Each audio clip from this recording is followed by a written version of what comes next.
जब जब धरती पर पाप बढ़ा है, जब जब अधर्म ने धर्म को दबाया है, तब तब साक्षात भगवान ने अवतार लिया है।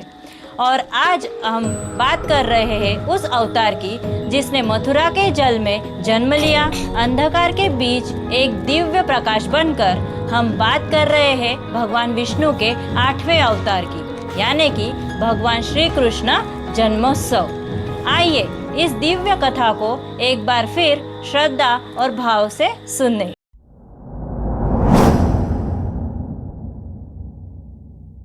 मथुरा का राजा कंस यद्यपि एक बहन का प्रेमी भाई था, लेकिन भविष्यवाणी ने उसके भीतर का राक्षस जगा दिया। देवकी के विवाह के समय एक आकाशवाणी हुई।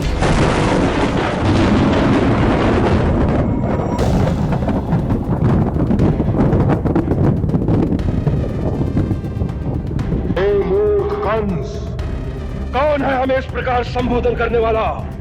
कौन है जिसे अपने प्राणों का मोह नहीं रहा? सामने आ जाए। हे परम मूर्ख कंस, ये क्रोध करने का समय नहीं, खेद प्रकट करने का समय है। तू अपने भाग्य में अपने हाथों आग लगाने जा रहा है। हे मूर्ख, जिसे तू इतनी प्रसन्नता से रथ में बिठा कर ले जा रहा है, उसी देवकी के 8वें गर्भ की संतान तुझे मार डालेगी।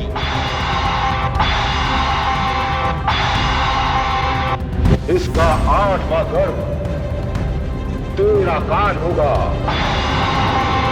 तेरा कान होगा, तुझे मार डालेगा। तेरा कान होगा, तुझे मार डालेगा। तेरा कान होगा।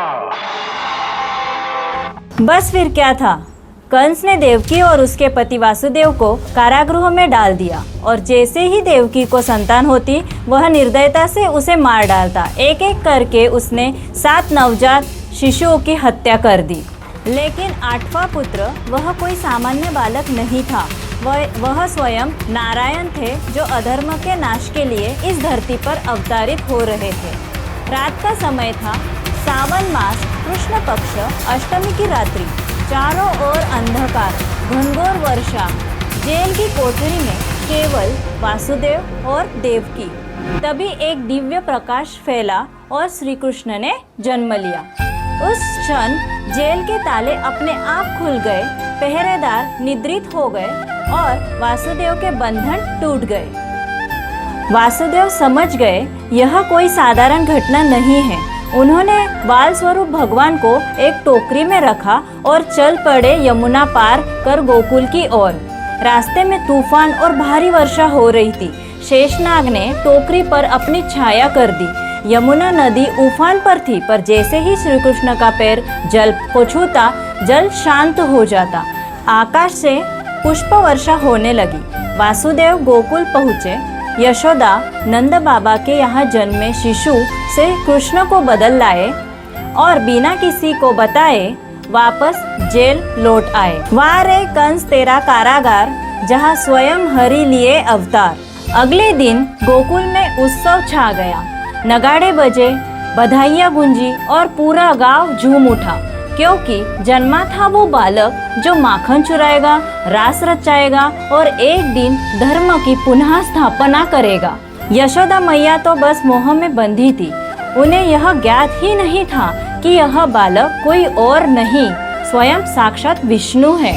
गोकुल में बीता उनका बचपन और वही हुई उनकी अद्भुत लीलाएं, जैसे कि माखन चुराना, गोपियों से छेड़छाड़, कालिया नाग का दमन और पुतना राक्षसी का वध।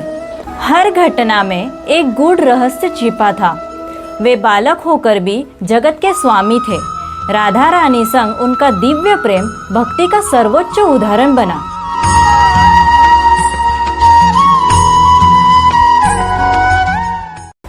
श्री कृष्ण का जन्म केवल किसी राक्षस का वध करने के लिए नहीं था।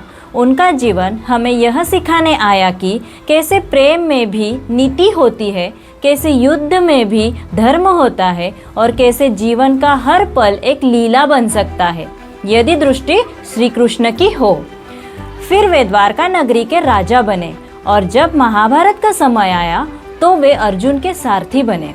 युद्ध भूमि में जब अर्जुन ने शस्त्र छोड़ दिए तब श्री कृष्ण ने गीता का उपदेश दिया।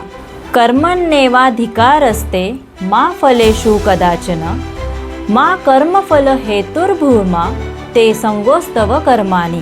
अर्थात कर्म किए जा, फल की चिंता मत कर, जो हुआ वो अच्छा हुआ, जो होगा वह भी अच्छा होगा। उन्होंने गीता में कहा, यदा यदा ही धर्मस्य ग्लानिर्भवति भारत अभ्युत्थानं धर्मस्य तदात्मानं सृजाम्यहम्। अर्थात जब जब धर्म की हानि होती है और अधर्म बढ़ता है तब तब मैं जन्म लेता हूँ। श्री कृष्ण केवल एक भगवान नहीं, वह एक जीवन दर्शन है।